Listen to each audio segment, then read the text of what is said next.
Today, we'll be looking at effective sales and marketing strategies.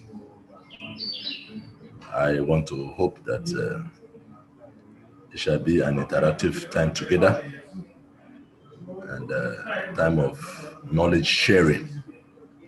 So as we go along, feel free to intercept and bring up any observation, any inputs, any suggestion, any question that we can all learn jointly together this morning. So effective sales and marketing strategy. What readily comes to mind from this topic is how you will be able to present your products, your services in the hands of your potential end users. The journey from your warehouse, your factory, your office, with your goods and services to the end user is simply all that we'll be discussing this morning. And so we would like to quickly look at some of the objectives, though not exhaustive.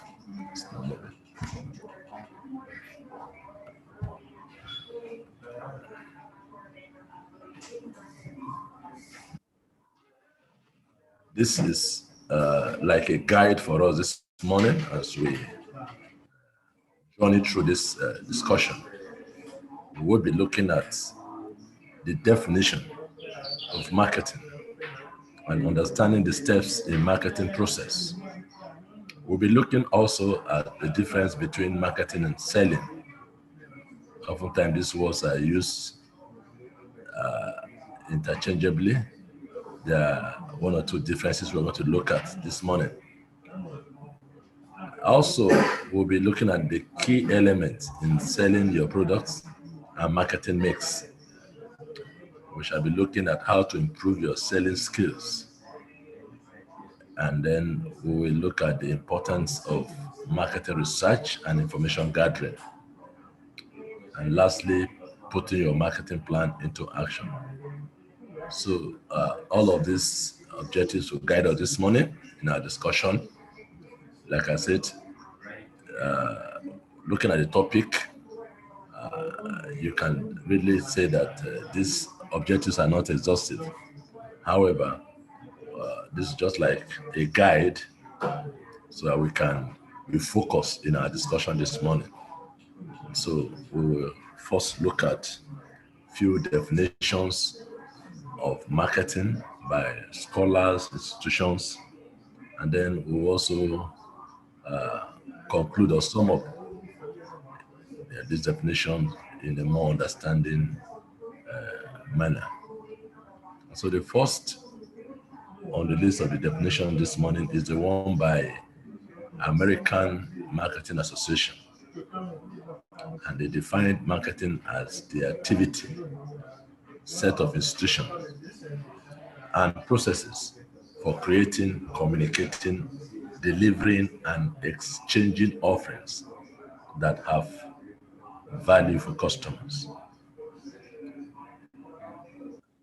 Another definition by a renowned scholar, management scholar, Dr. Philip Kotler, puts marketing as the science and art of exploring, creating, delivering value to satisfy the needs of a target customer, target market.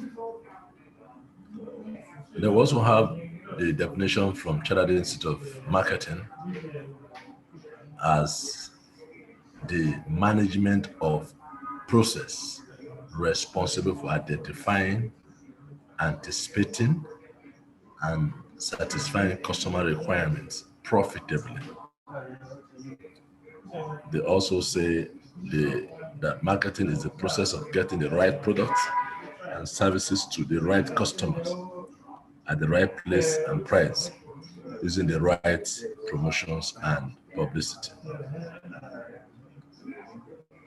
Marketing is targeted at changing the motives of purchasing of your target customers. Nothing is more likely to buy than effective direct marketing. Marketing is simply the process of understanding your customer, building and maintaining a profitable relationship. So these are various definitions by different school of thoughts, and if you look at the underlying in these definitions, you discover that marketing is simply the activities that you undertake to effectively present or put in the hand of your target customers or target market your goods and services. For instance, one of the definitions says that marketing is a process of getting the right products and services to the right customer at the right place and price, using the right promotion and publicity. So everything that you do in marketing must be right products and services, right customer at the right place and price, using the right promotions and publicity. So if you do otherwise, then you are not doing marketing. Your products and services must be the right one, and your customers must be the right customer for that product. And where the place that you put the product must be the right place. If not, you will not get the right customer to patronize the product or services. And it has to be at the right price, because you are not going to the market as Father Christmas. There's a price you place on the value of your customer, of your product, that will bring income for you. And of course, we have promotions and publicity activities that will persuade or create an awareness for your product. So all of this must be right, and there are activities that precede the production of your goods and services and delivering it into the hand of your potential customers. So these are, there may be other ones. As you research, you will see more definitions, and in view of the peculiarity of your business or circumstances, you can come up with your own definition of marketing based on what you do, and your environment.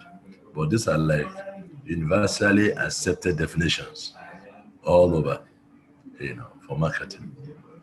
And before we proceed, I would like to say that we can't talk of marketing without knowing what is the market. For you to carry out these activities, it has to be on a platform.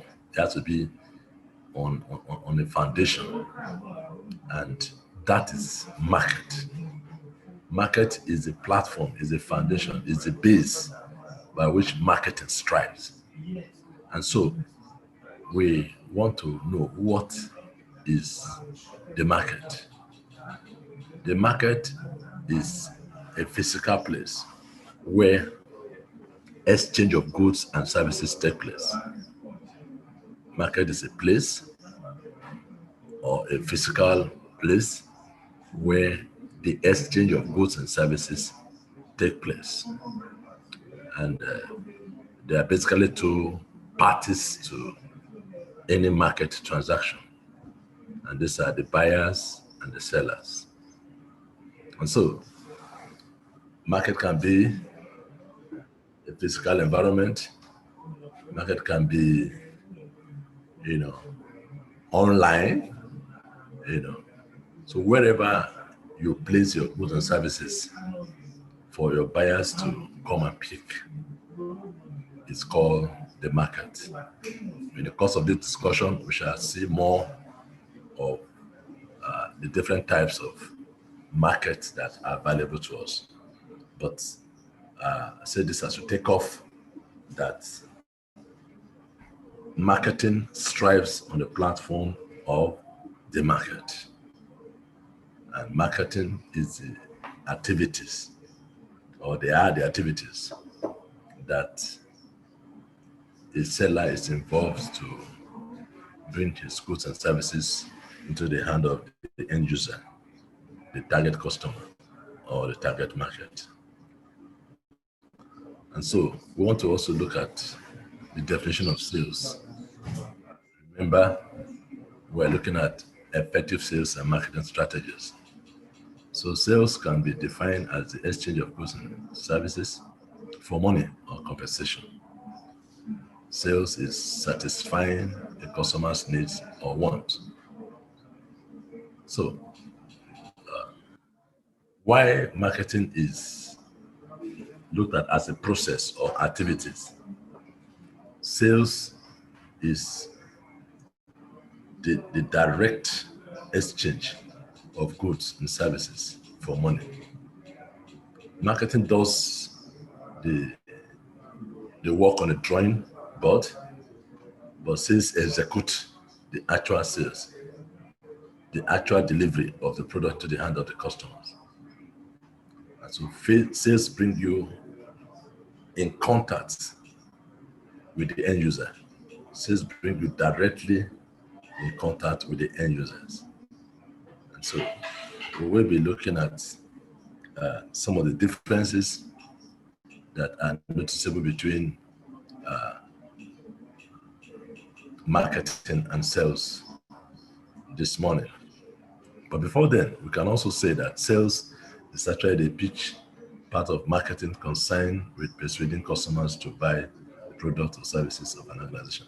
So, like I said, sales came out of marketing. Sales is a component of marketing. Sales is part of the activities that cumulate the final delivery of your product or services into the hand of your customer. And so we will look at some of the differences that exist between marketing and sales. And one of such differences are, number one, marketing studies customers' needs and wants in a defined market segment. Marketing studies customers' needs and wants in a defined market segment. Needs and wants are the major reason why marketing plays. And so there might be products, and the product is meant to meet the needs of the customers. So what marketing does is it studies these customers in a segmented market, because the market is universal, and market segmentation is the breaking down of these universal markets into subsets to enable it to be serviced effectively. So marketing does the study of these needs and wants and ensure that the right product is given to the right customer, the right place, at the right price. While sales does the actual exchange of the goods and services. Sales does the actual, sales implements the activities or the process that marketing has put in place. Marketing also measures company image and customer satisfaction on a continuous basis. While sales strive to give the customer the best solution. Marketing develop communication strategy feedback, while sales provides direct customer service. Communication, like we know, is a life wire of every organization. It's a central nerve of every business. And so there can't be communication where there's no feedback. So what marketing does is it puts in strategies in place so that there will be a feedback on how customers react or appreciate products, whether these products and services are satisfactory or meet the needs and the aspiration of customers. But sales, because of their activities, they are in direct contact with customers. And so their feedback mechanism is instant. It's instant. And so it makes it a lot easier to get results or to get solution or problem solved during sales exercise. The marketing develops winning offers for each target segment, while sales serve the same customers for a long period of time. A piece of marketing which we popularly call marketing mix. P's, because there are many P that we'll be considering this morning, and these are the P's of marketing. One, we have the product, that's P1. We have second P, place. We have another P as price, distribution, promotion and communication, and process. We shall look at this in detail. Product. Product is basically the reason why you are in business. If you are in business without a product, then I don't know what you are selling, what you are marketing. So there are attributes of products that we need to look at. One, product must meet a defined need. A defined need. Like we said earlier, marketing studies the needs and wants of customers. When the needs and wants are established, then products to meet that need will be designed and produced. So whatever product you have that does not meet a defined need is not a product. Product also must have established demand. There must be established demand for your product. And this can be done through market testing. Where there is no demand for your product, then it's a big challenge. The product must have what we call USP. USP is unique selling propositions. Unique selling propositions. And these are the clear benefits and features that differentiate your product from competitors. The USP can change as business evolves or grow. And so for your product, there must be that special benefits and features that is endearing to your customers, that motivates and persuade your customers, to come for such products. So these are the attributes of a product.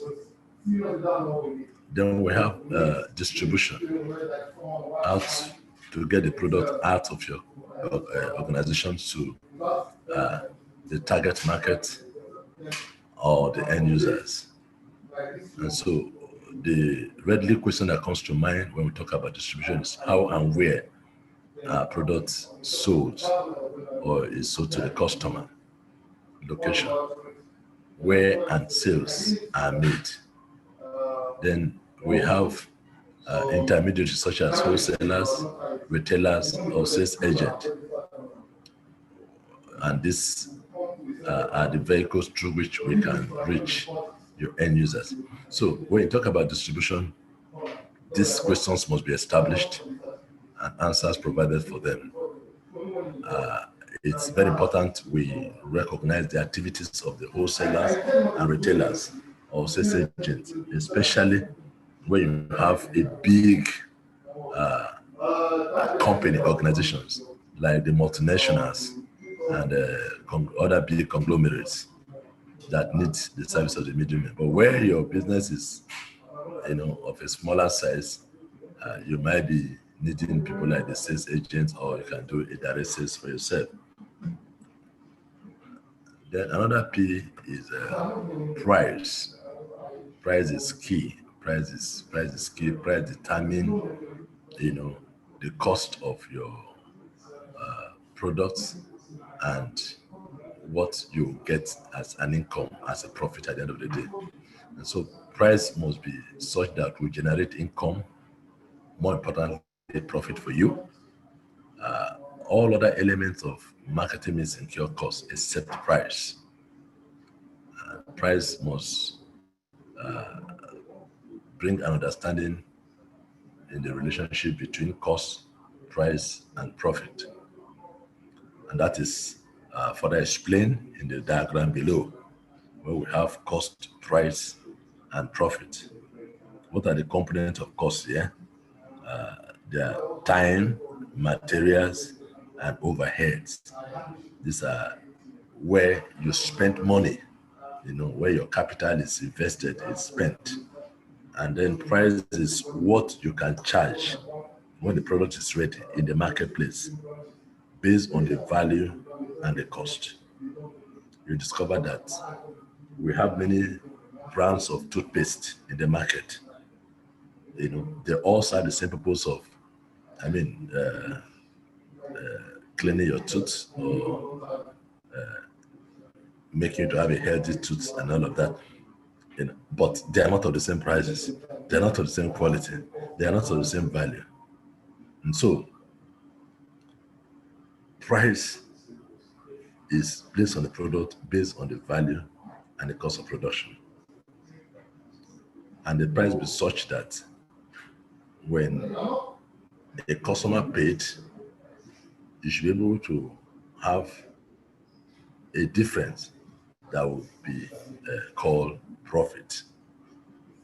So when you have been able to put a price as above your cost, the difference is your profit. Then we have promotion. Promotion.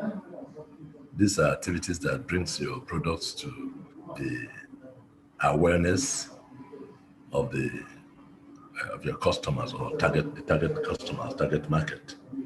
Promotion also educate your customers or the end users on your products and services. And so few things to consider under promotion are consider who your customers are and how best to reach them through communications. You must establish who are your customers and how best to reach them through communications. We have several customers in different locations. You have customers both in the rural and urban areas. And the style of communication or type of communication to embark on reaching them differs. So it behoves that we must understand, where who our customers are and where they are, and what type of communication strategy that we best use to reach them. You can use the same communication style for the rural areas, for the urban centers. Also, promotion requires that the market is segmented. The market is segmented to effectively reach them with the necessary information. And so market segmentation is the dividing of the overall target market into smaller subunits made up of people with same needs. And this helps you to target them in the right way. So when the market is segmented, it's a lot easier, and effective to reach them, in the right way. So under promotion, we also look at what happened in sub-markets. You can use the following profile to profile and divide your consumer markets. Try to profile and divide your consumer markets. We have behavior. What is the behavior of your customers in terms of usage, frequency, impressions, and convenience? So this is how you can provide your sub-market. you can try to look at particular people's behavior in the usage of a product. How often do they use the product? What's the impression? How convenient is it? Then you create a sub-market for them. Then you look at other time, maybe the character of the people, your customers, like the lifestyle, personality, and trend setters or followers. This also can be a basis by which you can profile and divide your market. You can also look at social economic factors like their profession, income, location, buying patterns, loyalty, age, and gender. This can also form the basis by which you will also create a sub-market. If segmenting business market, you could consider the following: the company size, industry size, and the location. This will determine the dimension and the level of segmenting your business.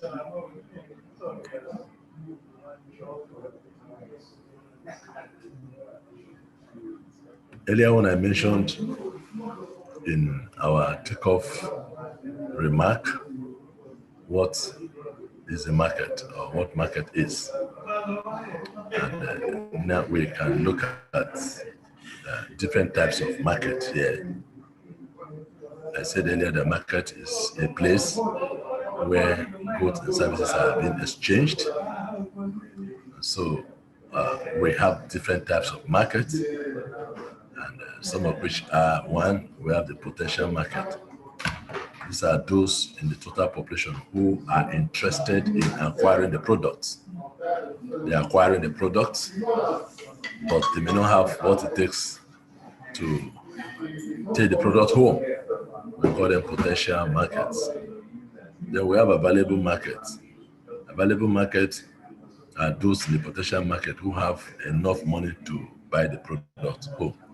So while potential markets are prospective buyers, we can say that available markets are, buyers that are ready buyers with the means to take the product home.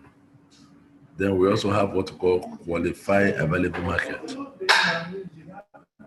These are those in the available market who legally are permitted to buy the product. You might have your money, but you may not be qualified to buy a particular kind of product. For instance, arm and ammunition. You can only be a licensed buyer to be able to acquire arm and ammunition under the Nigerian law or the policies of the armed forces or of the country. Also, we have what we call the target market. The target market is the segmented market where qualified available markets are being served. The segment of the available qualified markets that you have decided to serve. These are the one we call target market. So these are basically the types of market that market activities are being carried out. The market segmentation. This is marketing strategy which involves dividing a broad target market into subsets of consumers, businesses, or countries who have or are perceived to have common needs, interests, priorities, and then designing and implementing strategy to target them. They are based on lifestyle, demographics, and personality of target market. So market segmentation is a key activity in marketing. It helps an organization to effectively, deliver its products or services to the right customer at the right time and at the right cost. And you can do market segmentation based on the lifestyle, the demographics, and personality of the target market. All that market segmentation is saying is breaking down the market, into a smaller unit, so I can effectively serve it or satisfactorily serve the customers. Marketing and promotional tools. Now, getting a product noticed. Not every method will work for your business, and the methods that can change as the business develops or grows. However, you must be clear on the following. Promotional tools. These are some of the promotional types that can aid your business to be known, understood by your target customers. Promotional tools, what do we need to know about them? They are what messages. Promotional tools are used to carry out the messages you want to communicate. It considers who are your audience. Promotional tools, what is the best way to communicate with them? What budget do I have? What measure will I use to know if I have been successful? So for you to decide on any promotional tools to use, these questions are pertinent and are begging for answers. What message you want to communicate will determine which promotional activities to use, promotional tools to use. Who are your audience? Are they literate? Are they educated? Are they illiterate? Will determine the kind of promotional tools to use. What is the best way to communicate with them? Will determine which promotional tools to use. And then what is your budget? You must have a budget for particular promotional tools to use. You can't use a promotional tools that you don't have budget for. For instance, if you are a granite seller or a granite processing company on a smaller scale, you can't have a budget that will take you to advertise or use the promotional tools like media houses or print medias. That would be a bogus budget for a small businesses like yours. So your budget determines the kind of promotional tools you want to use. Then you also need to have a measure to check how successful any tools that you have decided to use, how successful has it been for you?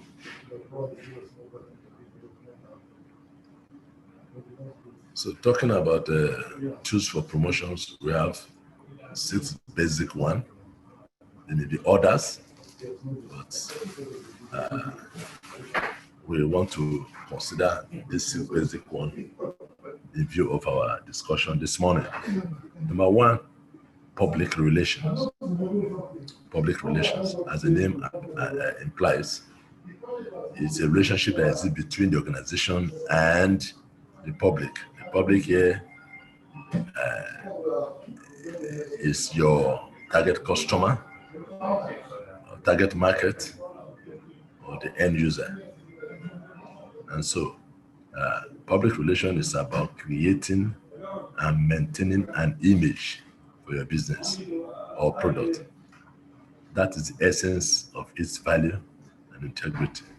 And that forms your reputation. So public relations is very, very key in any business. It's a tool that bring your products to the knowledge of your customer. It creates and maintains an image. Most organizations have this as a department, and have professionals working in such a department to constantly, continuously, creating and maintaining the right image for the business and product. Where an organization is not able to have public relations as a department, they hire experts, come in once in a while, look at their activities and their products, and then create the necessary awareness or education, and then try to put in structures to maintain that image, and then get paid and go. And then from time to time come to review vis-a-vis the development of the business or the market. We also have a tool we call advertising. Advertising is very popular and is as old as age stone. And there are three reasons for advertising. One, to create awareness among target audience. Secondly, to persuade customers to buy your product by promoting the benefits. And thirdly, keep up company profile. So these are the three basic reasons why a company embarks on advertising. Advertising is a business tool that, a promotional tools that, tells your target customers, your market, what you have, how good it is, and something that can motivate them and persuade them to buy your product. That is what advertising does. We also have other tools like internet and online marketing. Thanks to technological advancement or development in the recent times, the world has become a global village. Internet and online marketing is a current thing all over the globe today. And that's why a lot of people can sell their products, sell their services across boundaries to nations of the world. You can through internet place the products on the internet, and before you know, it goes viral all over the world, and people are subscribing, people are placing order. And so internet and online marketing is a very key promotional tools for our businesses. A well-designed and managed website can allow a company of any size reach customers all over the world. If you plan to sell your product online, then the structure and functionality must allow you meet promises and fulfill orders. So we have several of these social media online facilities like the Facebook, Twitter, Instagram, and LinkedIn for this purpose. Then we also have another tools, promotional tools called direct marketing. Direct marketing can be in form of direct mailing, email marketing, and telemarketing. All of this work best with existing customers. Existing customers are people that you are already selling your products to, and maybe there are changes and development or new products. You can send a mail to them directly, and you can give a call to them directly of the changes. But if you have to create a new customers, you have to go by advertisement, online marketing, and using it of internet. Furthermore, we look at sales promotion as another tool for promotion, sales promotion. This often happens when you take your product to the marketplace direct with all manner of activities like jingle, megaphone and all of that, to draw their attentions and attract the presence of your customers to buy, and this boosts sales. But this is but for a limited period of time. You know, oftentimes you see some organizations like the multinationals carrying their sales van with their salesperson, promoters to the marketplace, drumming and play music to attract customers to their product. So this cannot be sustained. Is for a period of time, and it's just to boost your sales, to increase your sales volume for that period.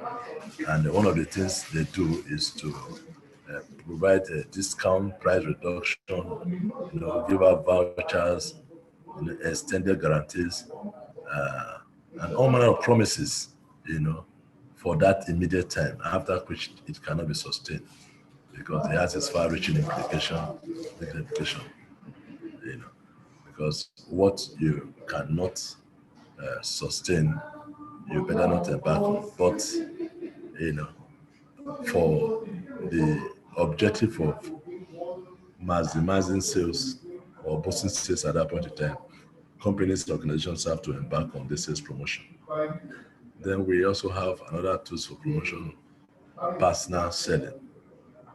This has not to do with intermediaries. Is the organization selling directly to the customer. This enables you to listen to prospective or existing customers' needs and allows you to convey the ethos, offers, available opportunities to get first-hand feedback on your products and your competitions. And so this is you selling directly to your customers, and this brings you face-to-face with your customer, and then it affords you opportunity to know so many things that is happening in the market or that happens with your customers, especially the existing customers. And you also have opportunity to get first-hand information on your product, how your product is meeting the needs of the customers, and also the activities of your competitions. Because for every product in the market, there are either substitute or alternative, and those form your competitions. And if your competitions are not known and the activities are not known to what you're doing, before long you might discover that you have lost ground on your market shares. So we must understand all these factors as it concerns the tools for promotion to be able to effectively bring to the awareness, the knowledge of our customers, what we have to offer as our products. Talking about marketing mix, we say a unique blend of products, pricing, promotion, distribution, which is placed, targeting a specific group of people. We also have expanded marketing mix to be people, which is customer service, process, that is process of handling customers' complaint, physical environment, that's the physical place of your business. These are all components of marketing mix, expanded one, of course. And so all of this come together as marketing mix, and they are geared towards ensuring that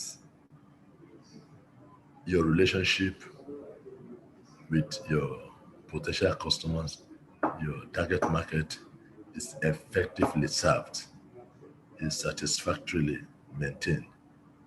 And so we will go further to look at the various marketing process.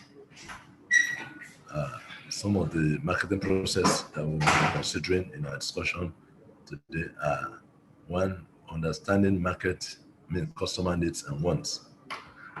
Design a customer-driven market strategy. construct a marketing program, build profitable relationships, capture value from your customer. So these are the various processes in marketing, and we shall be looking at them in detail. Marketing process 1, understanding customer needs and wants. What are customers' needs and what are their wants? Needs are those immediate things that the customer need that they cannot do without. Whereas wants are the things that customer desire or are looking at, but might not be in the immediate time. It can be futuristic in nature. And so in trying to understand your customers' needs and wants, first, you will research customers and the marketplace. You will know who are your customers. From there, you will understand what the needs and wants are and the marketplace that they will need to be served. Then you will also consider managing marketing information and customer data. In the course of the research, information are being gathered on the customers. It is pertinent that these informations are properly managed, stored and managed, and then also customer data are being collated. It's very important that those customer data are being managed, from time to time, reviewed, in the sense that some customers may have left it, relocated, and some new ones might have been discovered. And so all of these information are very vital to your continuous existence in business. Then we have a marketing process 2, which is design a customer-driven marketing strategy. And what this involves is select customers to serve. It's not realistic that you will serve the whole universal market. The universal market is such a big market, it's world all over. And to think you want to serve them effectively will be effort and futility. And so it's very important that we segment the market.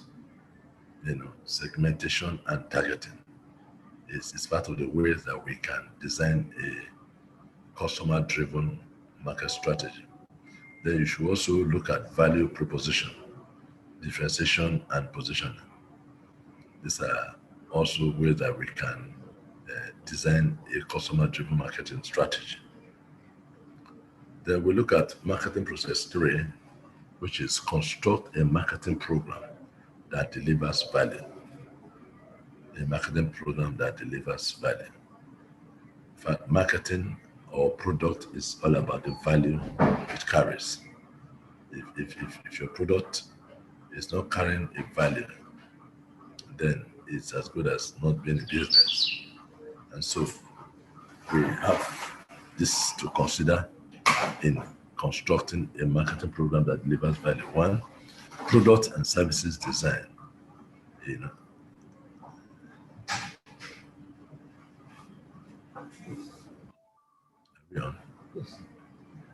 Product and services design. It's expected that you should build a strong brand. Building a strong brand. Brands are special features that your product carries. Then your product must carry a competitive price, that create real value for your products. Then the place, manage demand and supply. As in the marketplace, the 2 forces of market that determines the successful operation of a market is demand and supply. Demand must equal supply.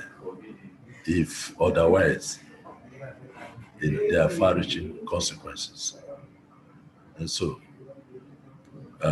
we must study the market to ensure that we create an atmosphere where demand is equal to supply. Then we have promotion. Promotions, like we said earlier on, is the education, the awareness creation of your products to your customers. So you create the value proposition. The marketing process for building a profitable relationship. And this can be done through customer relation management. Matter of fact, we have what we call KYC lately. And that talks about knowing who your customer is. Know your customer is. Your customers are key to your being in business. And so we must have a relationship with them. And this relationship must be managed such that your products can meet the needs and aspirations of these customers, especially existing customers. Then we have product relationship management. Your product must go on constant review to make sure that you are always at your best. Your product presented is always being reviewed or improved to meet the need of the customers continuously. And then, we also need to consider the selection of our suppliers or the intermediaries, that there should be an understanding,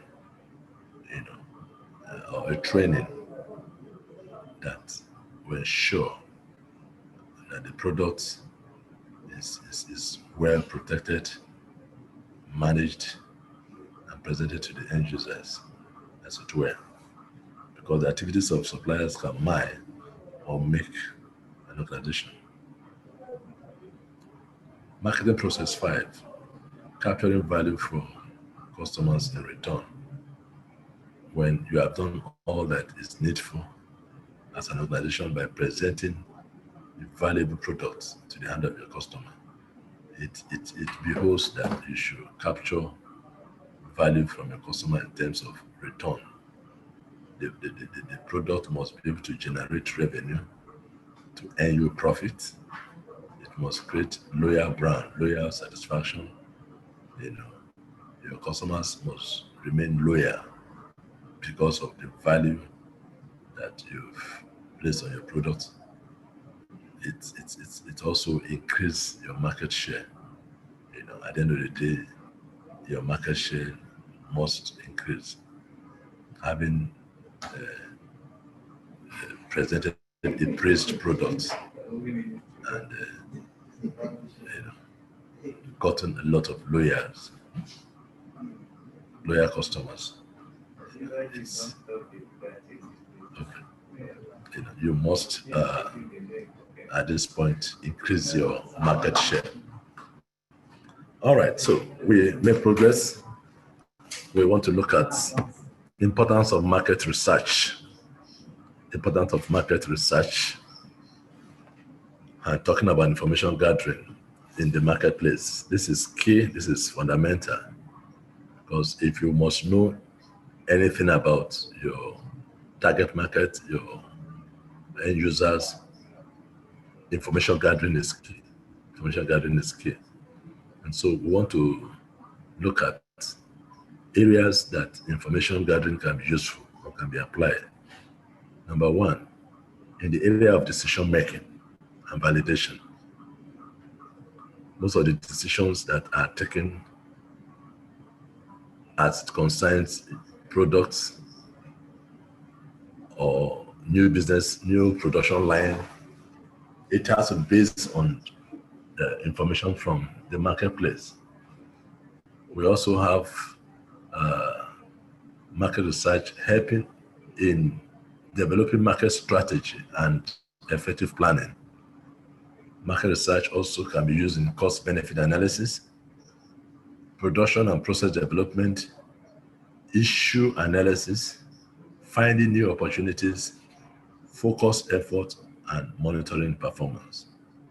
These are the various areas that market research can be very, very useful. Just like any other discipline, market information gathering, is not without some challenges. And few of them are as follow.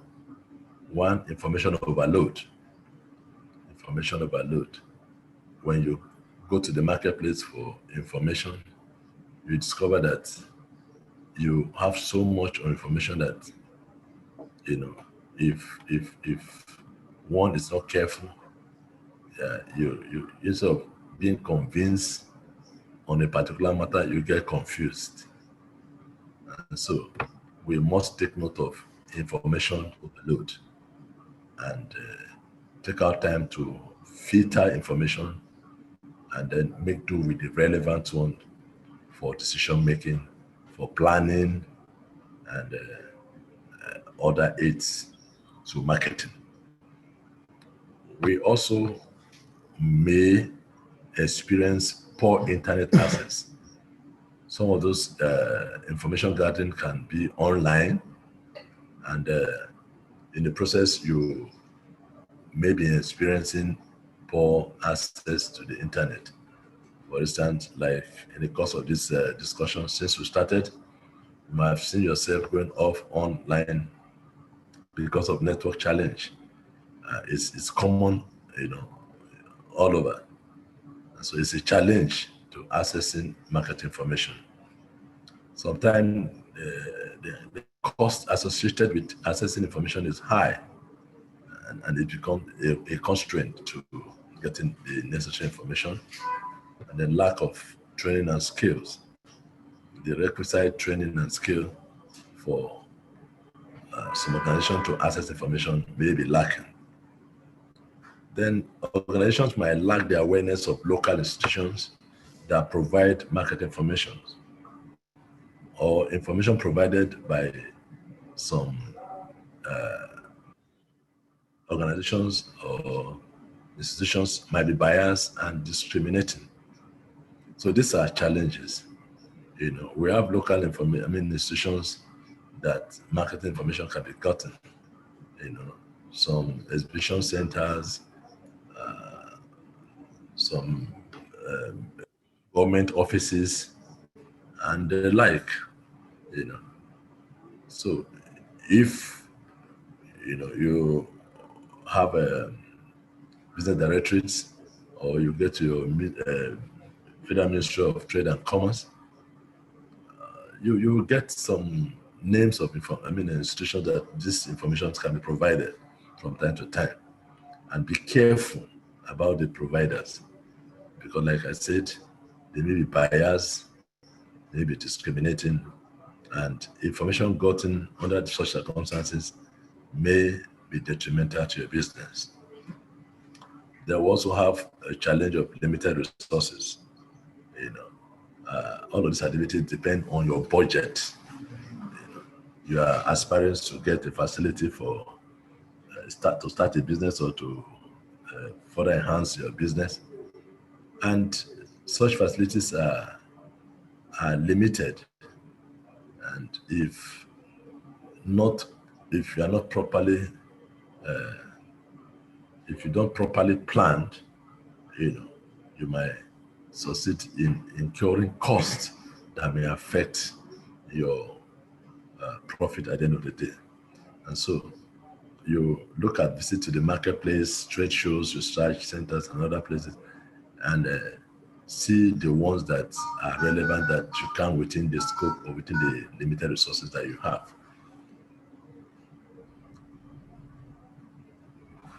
We further looked at the types of sources of information gathering.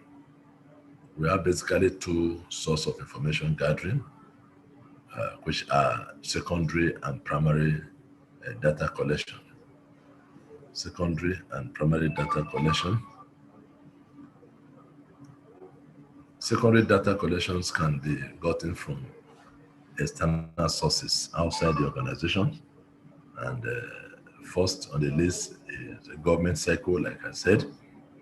If you go to Federal Ministry of Trade and Industry or Commerce, you get information on various markets, within a particular location or in your country.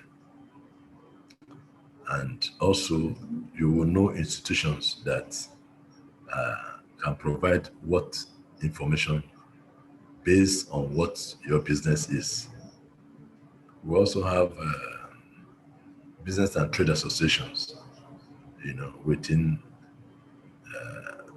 the location of your business that you can get vital information or data from. We have trade magazines and newspapers, financial institutions like banks, stockbrokers, that you can get information, current information on marketing. We have national trade publications and additional sources like business libraries, trade directories, professional institutes and organizations, etc. These are all the places that you can get secondary data, on marketing. We now look at primary source of data collection, which is classified into two: quantitative research market data and qualitative research market data. For quantitative research market data, we look at a wider range, like the population size, demographic patterns, national production volumes, export sales, etc. It also looked at individual level. Every respondent asked same series of questions: best known techniques, market research survey, quantitative survey, post self completion, face-to-face, telephone, and email web questionnaires. So these are all the ways that we can get quantitative research market data to aid our planning and decisions. Then we looked at qualitative research, which examines people's feelings and attitude towards your product. It's better that we come up with pertinent questions that will bring out the feelings and the attitudes of people towards your product, especially what motivates them most to buy your product. And in doing that, we look at discussion guide used to explore various issues in depth. No few set of questions.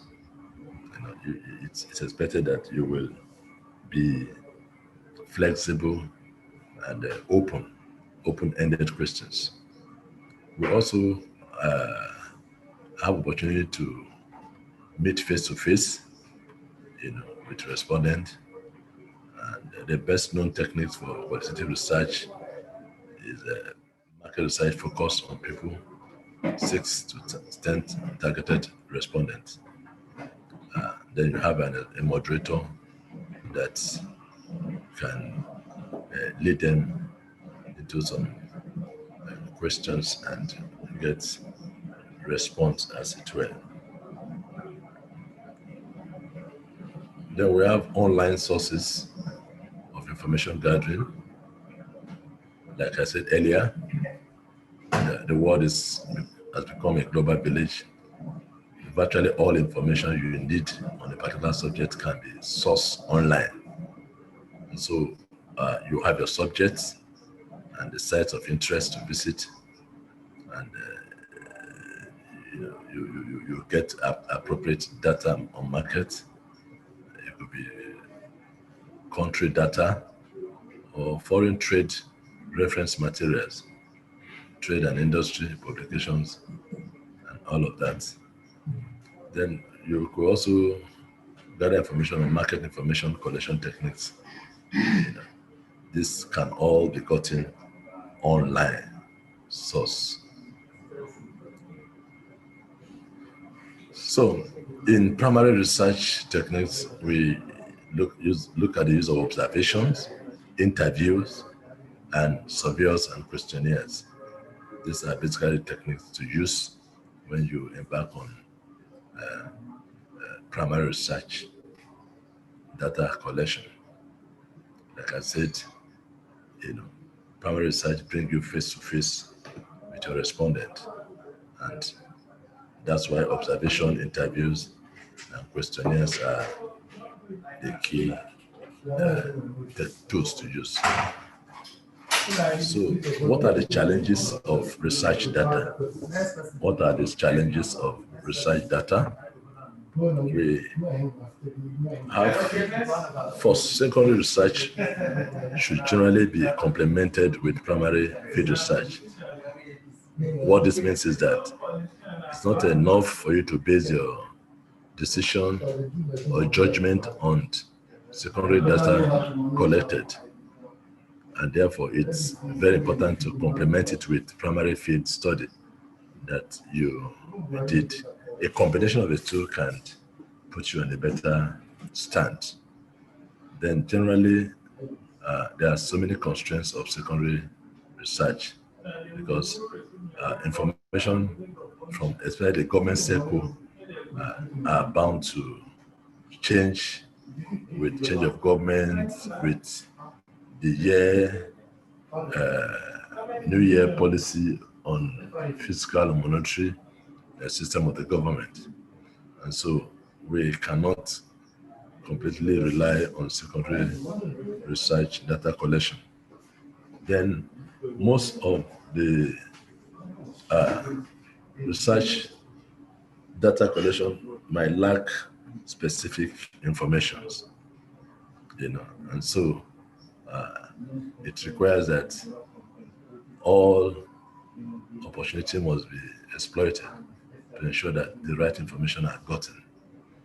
There's also difficulty in identifying the relevant secondary information. Protected information, some informations are classified and protected. It's a challenge. Availability and usability of such information is also a challenge. And some of the information can be contradictory, and need to be verified. Lack of updating information, and then cross-national comparisons. So all of these are challenges to research activities in the market. Setting objectives. If we are backing on market research, what are the objectives that we look at to achieve? One, how does the company decide what information to collect? That is one of the things that must be paramount on our mind as we set out to embark on research work. And then what will the research be used for is very important.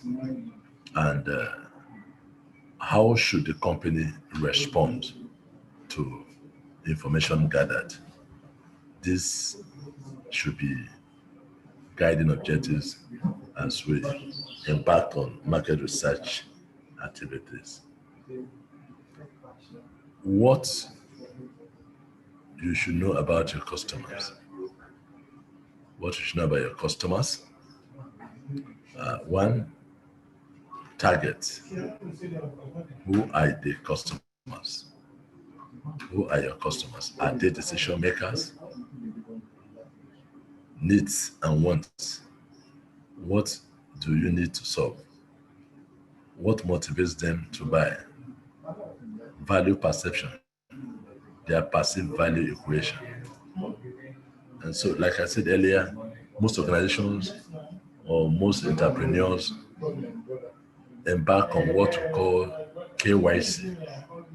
Know your customer. Operation Know Your Customer is very, very key. If you don't know your customer, you will think certain people are your customer, but they are long gone. You have long lost them. So from time to time, it's good to know who your customers are, who you are dealing with. As an entrepreneur who has a product or service to sell, if you walk into the market, you must establish who your customers are and who are you dealing with in such organization. The buying company, who are you dealing with? Are you dealing with the attendant, the clerk, or you are dealing with decision makers, people that can take decision on behalf of the company and be held responsible, then you must also know what do your customers' needs are and their wants, and how best to solve them, and what motivates them to buy. These are informations that you gather from your qualitative research, primary research activities that can aid you to know the feelings, the interests of your buyers in your products. Then who is your competition?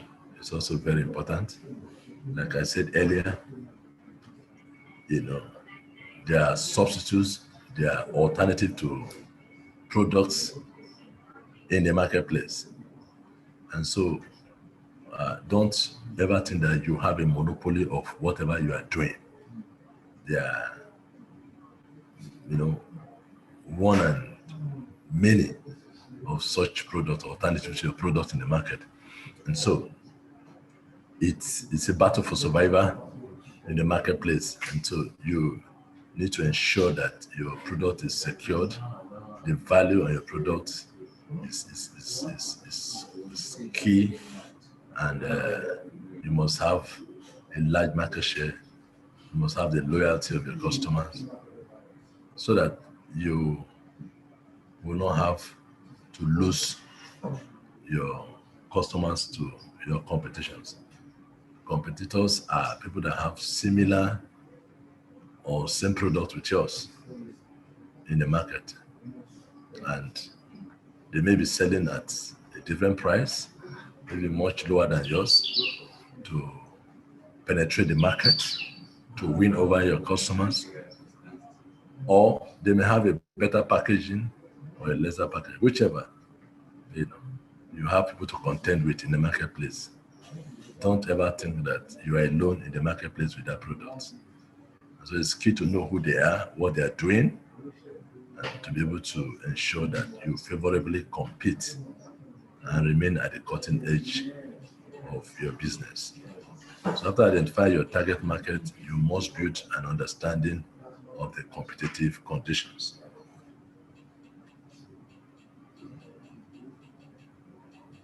Can you do market research all the time? Yes. Market research ought to be an ongoing exercise.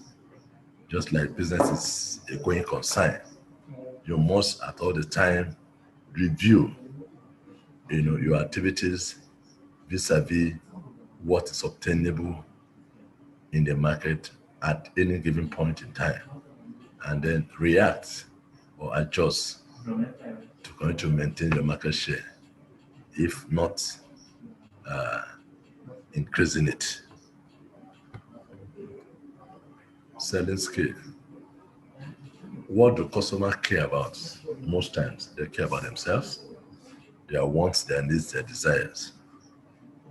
And so it behoves on you to do everything within your power to make sure that your customers are cared for. Their needs and their wants and desires are met. If that is not, then they will definitely look out for a competitor. They'll definitely look out for another. And that means you coming on your hot seat, or coming in under a dangerous signals. What do they buy? What do they buy? They buy mostly what they need, what they want. That will satisfactorily meet their taste, their aspirations. And so if you give them anything otherwise, you may not get their patronage. And so we want to further look at sales skills. What are the skills that a salesman should acquire to be able to sell his products or services effectively? Number one, a salesman should have an attribute of effective communication. You must be an effective communicator. You must be able to communicate the features, the benefits that your product carries to your customer. You must also be able to listen more than talking. It's good that you communicate, but a good communicator listens. As a matter of fact, it's better that you listen more than you talk. Also, you must ask questions properly. From the questions, you'll be able to get the feelings, the attitudes, and the response on your product from your customers. And then you must be a problem solver. You must be a problem solver. There are problems all over the place. You can never have a perfect product. You can never have a perfect environment. And so a good salesperson should have a skill of problem solving at all times.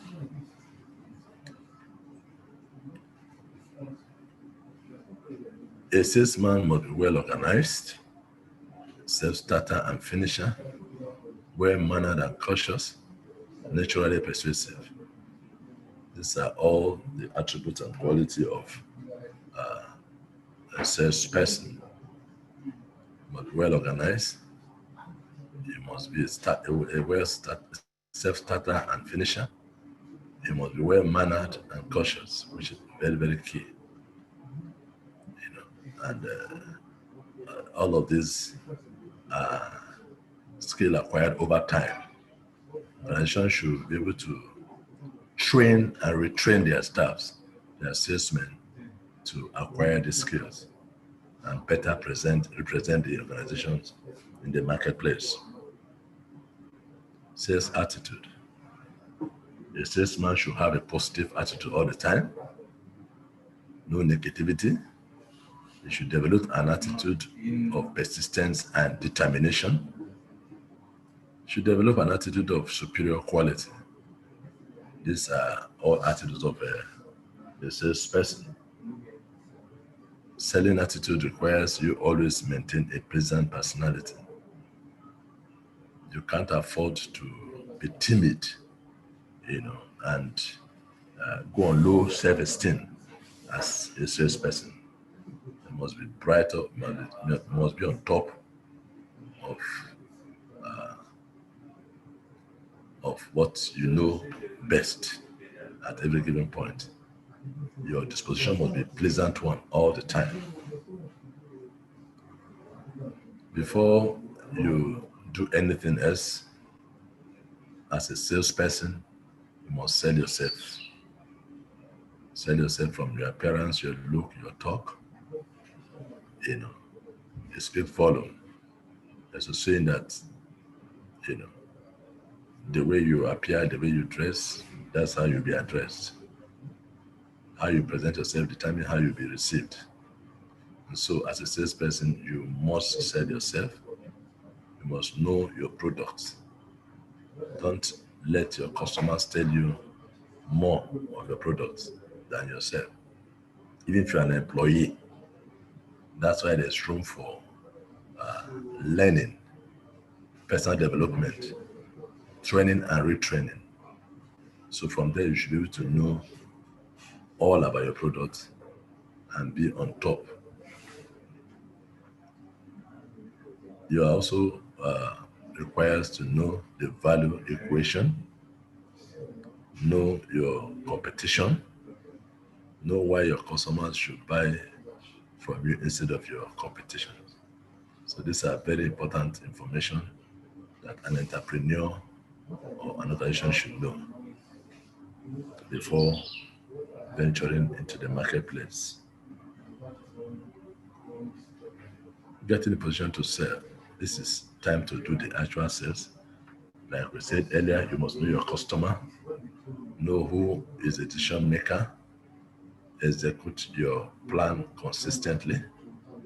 If you can't and won't do it, then you hire someone to do it for you.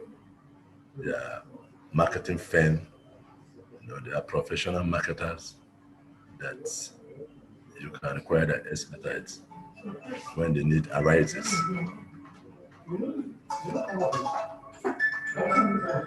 Preparing for the sales call, package yourself, no negativity,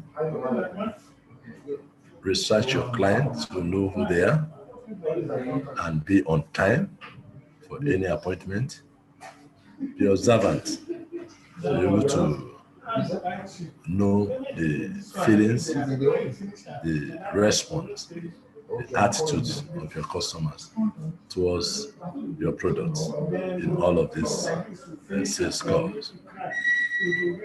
Then sales presentation, these are the formats you approach, present, objections, negotiations, and close of a deal. The body of the presentation, use of all senses possible, be aware of clues, body languages and questions, etc. Make it logical and end by feeling the need. Sell benefits, not features. So these are features or components of the body of the presentation. Then objections. These are questions that will come from your customers. And this question should be your best friend. You shouldn't be thinking otherwise or having ill feelings towards questions from your customers. Because from there, you know their feelings, you know their problems, and you provide the best solution for them. And so, in objections are the clients telling you how to sell them. Restate the objection, answer in terms of your product's benefits, and then move on. So all that is required is ensure that whatever questions, answers should be provided on, especially as it concerns the benefits of your product. That is key, the benefits of your products. The negotiation. This is about your negotiating power, or your bargaining power. The components are in the body of presentation with trial close. If you get a yes, stop selling and start writing order. If you get a no, then you ask why, so that you can get the question answered or problem solved. Answer objections, negotiate, and a trial close again. Ensure that your negotiation always brings you to a successful close of a deal or sales order. Close. Either or would you like delivery on Friday or next Monday? Could be a question that you can ask when you're closing a deal. Because most times your customers are indecisive. I need to think aloud for them. So you take a date and show on the date that delivery can be made. Is that the only thing that is stopping you from buying? In case there may be any objection or excuses, you try to always clear the air and ask for the order. Always end with an order. That is where you can adjourn yourself successful. Important tips in marketing. 1, listen more than you talk. I mentioned this earlier. The more you listen, the more you get to know about your customers and your products and their response or feeling towards your product and the adjustment you will make.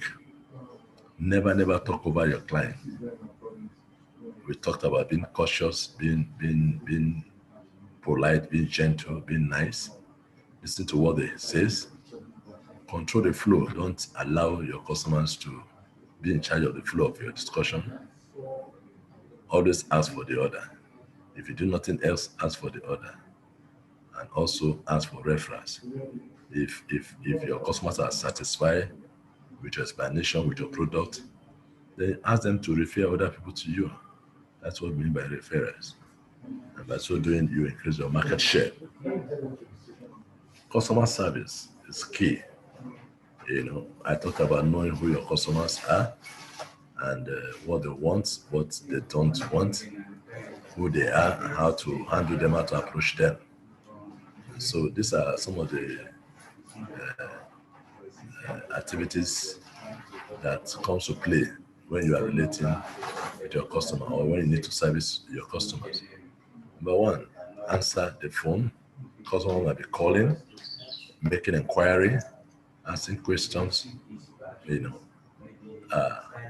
always pick their calls and respond appropriately. No voice menu, no lengthy holds. Don't put your customers on hold for too long. Resolve problems now. Don't procrastinate. Don't be too busy for your customers' problem to be solved. Honor your time frame. If you have any appointment, either physical or visual or online meeting or appointment, please keep it. Have what we call integrity of time. It's very, very important. You speak volume about your business and yourself. Complaints are your friend. Questions, objections are your friend.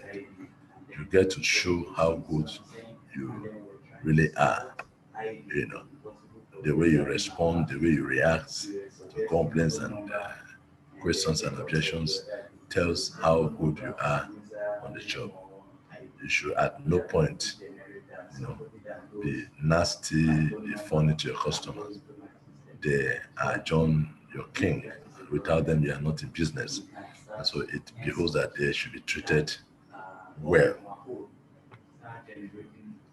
How do we handle complaints as sales persons? One, you don't argue. You can give all the explanation in the world, but don't engage in argumentative discussion. Don't create an atmosphere of argument between you and your customers. Try to present the position of your company or your product and be objective, constructive, and convincing to ensure that complaints are resolved amicably. Apologize even when you are not wrong. Apologize even when you are not wrong. It sounds odd, but I tell you, it will go a long way to help capture your customer or the market share. Restate the problem, repeat the problem, give time frame for resolution. If it's something you cannot resolve immediately, you can give a time frame for resolution. If you can't meet time, call and extend the appointment. Let them know you care and that you are involved, you are in it with them. Their pain are your pain, you are concerned, for their welfare, for their satisfaction, and that you are there for them. Assure them again and again. The three most common mistakes salesmen do. One, not listening to your buyer, not asking for the order, forgetting to sell to existing customers. These are very, very serious, common sales mistakes that must be avoided. Always listen to your buyers. Without them, you're not in business. And so listen to their cry, their pain, their needs, their wants, their questions, their objections, and try to be there for them. And then always end in asking for order. Whatever activity, whatever process, whatever you do as a salesperson, and you don't take an order, you have done nothing. The reason why you are there is to sell. And order is selling. Getting an order is selling. And so do all within your power and the knowledge you have acquired to ensure that all your activities end in filling an order. And don't forget to sell to existing customers. You might be carried away with excitement of new customers all over the place, but remember where you started from. Remember the people that help you to find your feet in the market, and ensure that their service satisfactory too. So we are left with applying our marketing plan.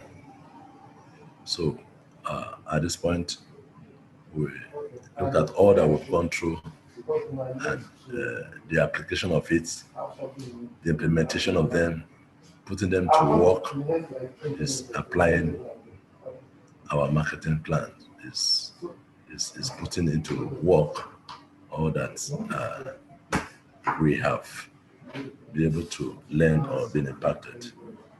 So we have come to the end of this class. I want to open up for questions, input, suggestion, and observation. Thank you for listening. Have a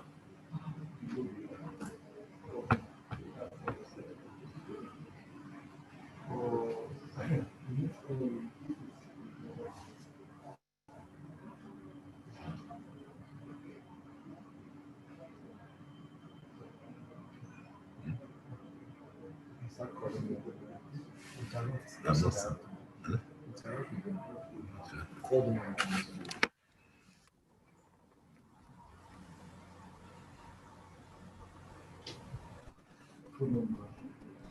Yes, we're waiting for questions, observation, comments, inputs. Would like us to share with us the level of understanding of what we've discussed this morning. Are there areas that you need clarification?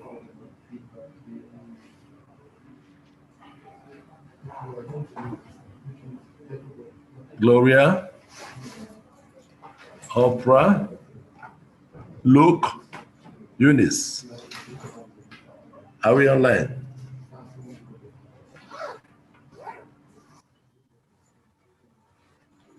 Yes, we're waiting to hear from you. Yes. Yes, Eunice, good morning. How are you? Good morning, sir. I'm fine, thank you. Yes, Pauline, I can see you. Good morning. Good morning, sir. How are you? How did it go? Any question? Yes, sir. I had network issues at the beginning of the class. Wow, so sorry about that. Thank you, sir. I appreciate if you go through the first few slides. Thank you. Thank you. Hello, What do you sir. do? What do you do? What's your business? For now, I'm into MAT. I know me of this business. The volume of this thing. Can you increase it? Yes, I can hear you. Hello? It's full.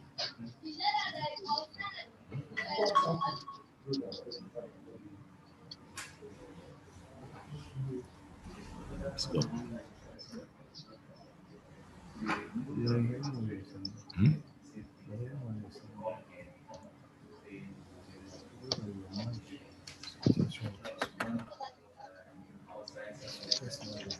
It's not clear.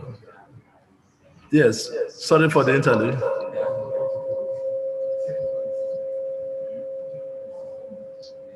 Hello?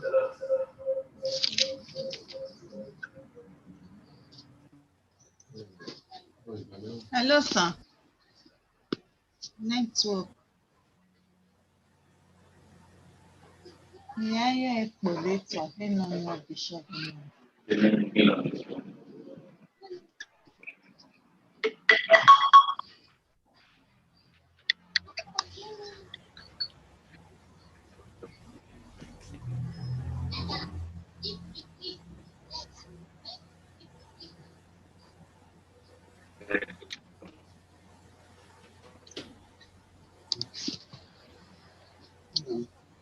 Yes, can you hear me? Thank you. Eunice? Hello? Hello, sir. Yeah. Hello. Yes. Good afternoon. Yes, Pauline. Go ahead. Sir, Go ahead with your question. I said I had. Okay, I would appreciate if you can explain more on the first few slides that had to do with marketing, sales, and I didn't really understand that part at the beginning. Okay, the difference between marketing and sales.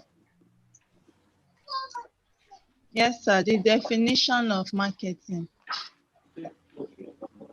Okay, we say that marketing is all the activities that you do to put your goods and services in the hand of your customer. And the activities involve you identifying who your customers are and their needs, and come up with a product that will meet that needs, and create an awareness for the products, and sell the product at the right price to the right customers in the right place. All of these activities is what we call marketing, in summary. Did you get that? Okay. Then we'll say sales. Yes, Sales is the actual exchange, of goods and services. Sales is part of marketing. It's an activity in marketing. Okay? Sales is when you come face to face with your customer, you give them a product, they give you money. That is sales. But marketing is an activity or a set of activities that you have to do for you to actually carry the goods and services to your customer. And in marketing, we have so much like the marketing mix and other activities that you need to embark upon to take your products to your customer at the right price and in the right place. Okay. Are you okay now? Okay. Thank you. Yes, sir. Can we have more questions? Thank you, sir. Thank you. You're welcome. Yes. Confidence, Glory, Daniel, Shaka, Anete. I can see all of you. Can we have inputs, suggestions, questions, observations?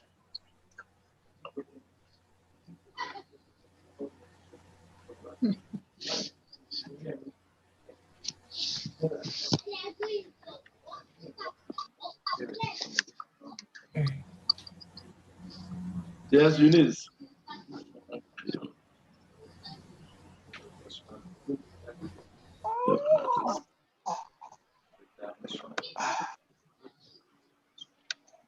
All right.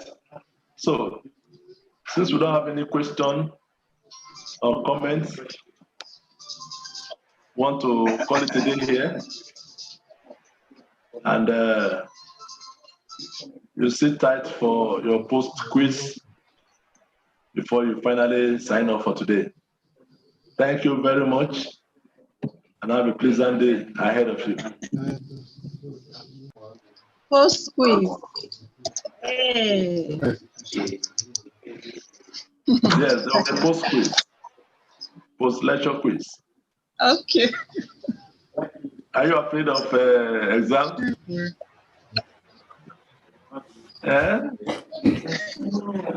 Yes, sir. It's not a difficult exam, it's a cheap one. You will pass, Amen. Thank you. I wish you all the best. Thank you. Thank you.